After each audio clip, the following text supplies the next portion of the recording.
आखिरकार आज मेरे पिता और माँ का बहुत बड़ा बोझ उतर गया था। मेरा रिश्ता पक्का हो गया था। कुछ सालों से वो लगातार इसी की कोशिश कर रहे थे। कहते हैं कि जोड़ियां ऊपर से बन के आती है। जब समय होता है तब अपने आप आपका जीवन साथी मिल जाता है। उसके पहले कितनी ही कोशिश करो, मेरे साथ भी यही हुआ। मम्मी पापा ने पहले बहुत कोशिश की, बहुत रिश्ते आए, लेकिन जब जो होना होता है तभी होता है। और आखिरकार मेरा रिश्ता राजीव से पक्का हो गया। 1 महीने में शादी है। तैयारी में घर के सारे लोग लगे हैं। एक बात था जिसका अभी भी मुझे इंतजार था, राजीव से बात करने का। शादी के पक्के होने के बाद अभी तक उनका कोई फोन या मैसेज नहीं आया था। मेरा नंबर बातों बातों में पापा और मम्मी ने शेयर कर दिया था। मैंने भी करीब 5 दिन इंतजार किया।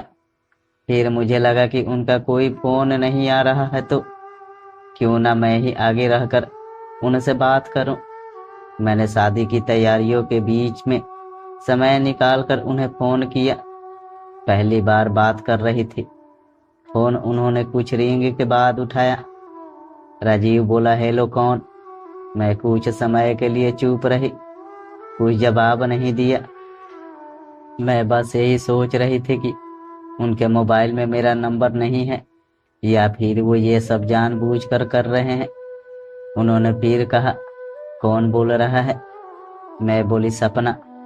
कुछ समय चुप रहने के बाद उन्होंने कहा कि अच्छा, मैं अभी कुछ काम कर रहा हूँ, तुमसे बाद में बात करूंगा। इतना कहकर उन्होंने फोन कट कर दिया।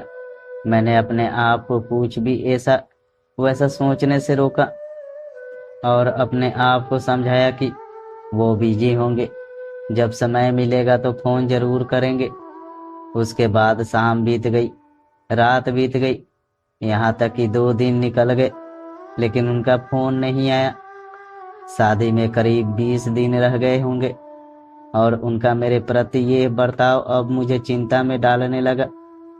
मैंने फिर एक शाम उन्हें कॉल किया। इस बार उन्होंने मेरा फोन ही रिसीव नहीं किया। फिर मैंने उस शाम उनको फोन का इंतजार किया। इस बार बेचैनी कुछ ज्यादा थी, लेकिन उनका फोन नहीं आया। तो अब उनका यह बर्ताव मुझे सच में चिंता में डालने के लिए काफी था। यह बात अब मेरे मुंह पर झलकने लगी। मेरे चेहरा देख मम्मी ने पूछा, क्या हुआ, तबीयत ठीक नहीं है क्या। मैंने मन से सोचा कि एक बार घर वालों से बात करूं, लेकिन फिर मैं उनके चेहरे पर जो खुशी आई है उसे मिटाना नहीं चाहती थी। शादी का दिन आ गया और हमारी शादी भी हो गई, लेकिन अभी तक उन्होंने मुझसे बात नहीं की। अब बात होगी।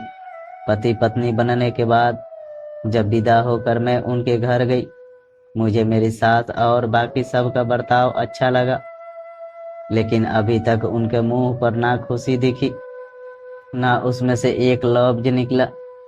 पहली रात थी। सवाल अभी भी वही जो उनसे पूछना था, लेकिन कमरे में आते ही वो अपना तकिया लेकर बाहर बालकनी में चले गए, बिना कुछ कहे।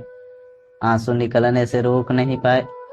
मन ही मन ये सोच रही थी कि आखिरकार ऐसा क्या कर दिया मैंने जो ऐसा बर्ताव मेरे साथ हो रहा है। क्या उनके जीवन में कोई और है। अकेली मैं सारी रात बैठी रही और सोचती रही। अभी उनसे जाकर बात करने की हिम्मत नहीं जुटा पाई। इतना सब होने के बाद भी सुबह मुझे सबके सामने ये सब छिपाना भी था। सबके सामने ऐसे दिखना था जैसे मैं खुश हूँ। मुश्किल था लेकिन करना था। बाकी सब ठीक था। घर परिवार वाले मेरे प्रति अच्छे थे। शाम को मैंने सोच लिया था कि आज मुझे क्या करना है। मैंने बात करने की ठान ही ली थी। रात जब वो आए और जैसे ही अपना तकिया उठाकर जाने लगे तब मैंने उन्हें टोका, क्या हुआ आपको। अगर मैं पसंद नहीं थी तो आपने मुझसे शादी करके मेरी जिंदगी क्यों खराब की। वो रुके और मेरी तरफ देखा और कहने लगे, तुम मुझे पसंद नहीं करती थी। और अब मजबूरी में मुझसे शादी की। मैंने बोली ऐसा क्यों बोल रहे हैं? फिर यो बोले करीब 8 महीने पहले मैं तुम्हें देखने आया था, तब मैंने तुम्हें देखते ही पसंद कर लिया था, लेकिन तुम्हारे घर वालों की तरफ से कोई जवाब नहीं आया था। मुझे पता चला था कि तुम्हें पढ़ा लिखा लड़का चाहिए, तो अब जब कहीं बात बनी नहीं तो तुमने मजबूरी में मुझसे शादी की है। मैंने तो मना किया था तुमसे शादी के लिए, लेकिन घर वालों के दबाव में मुझे करना पड़ा। लेकिन घर वाले मुझे शादी के लिए दबाव बना सकते हैं, अब उनका मेरे पर कोई जोर नहीं। मुझे नहीं पता था कि ये बात है जो इनको खटक रही थी, इसका तो मुझे अंदाजा भी नहीं था। ये सच है कि उनका रिश्ता 8 महीने पहले आया था। उन्होंने जो भी कहा सब सच है। दिन होता और शाम से रात, लेकिन उनके नजरें एक बार भी मेरी तरफ नहीं आती। गलती से भी वो मुझसे बात नहीं करते। अभी तो कुछ ही दिन हुए हैं, शायद थोड़े दिन और हो जाएंगे तो सबको भी ये दिखाई देने लगेगा कि हम में सब कुछ ठीक नहीं है। मैंने फिर एक रात उनसे बात करने की कोशिश की। उन्हें कहा कि शादी के समय रिश्ते बनाना बिगड़ना, हाँ करना, मना करना चलता रहता है। जब जहाँ सहयोग होता है फिर वहीं बात बनती है। इस बात को आप दिल से लगा कर क्यों बैठे हैं? अब तो मैंने आपसे शादी की है। उन्होंने बोले इसमें तुम्हारी मर्जी कम और मजबूरी ज्यादा थी। फिर मैंने कही आप ऐसा क्यों सोचते हैं? मैं समझ गई आपका ईगो प्रॉब्लम है।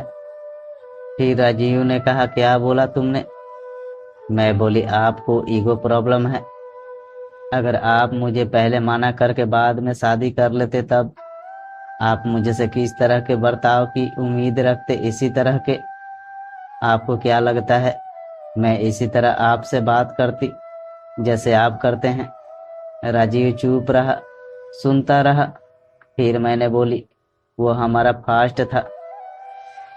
अब सच्चाई और सच ये है कि हमारी शादी हो गई है, 7 फेरे लिए हैं, जीने मरने साथ निभाने की कस्में खाई है। आपको ये सब मजाक लगता होगा, लेकिन मुझे नहीं। मैं अपना धर्म निभाऊंगी।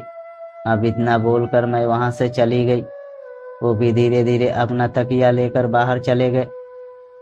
मुझे पता था कि वो दिल से बुरे नहीं है, बस थोड़ा नाराज है। और बातों बातों में उन्होंने ये भी कहा था कि उन्होंने मुझे देखते ही पसंद कर लिया था। इस बात से मुझे थोड़ी खुशी तो मिली थी। फिर मैंने उन्हें कुछ नहीं कहा, सिर्फ उन्हें समय दिया। एक रात जब बारिश हो रही थी तब उन्हें मजबूरन कमरे में सोना पड़ा। वो नीचे बिस्तर लगा कर सोने लगे। मैंने उन्हें कहा कि आप ऊपर बेड पर सोए, मैं नीचे सोती हूँ।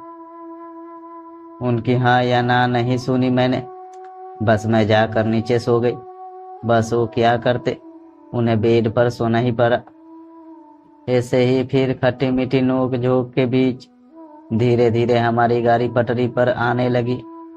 सच बोलूं तो इसमें मुझे भी मजा आने लगा था। धीरे धीरे हमें प्यार होने लगा।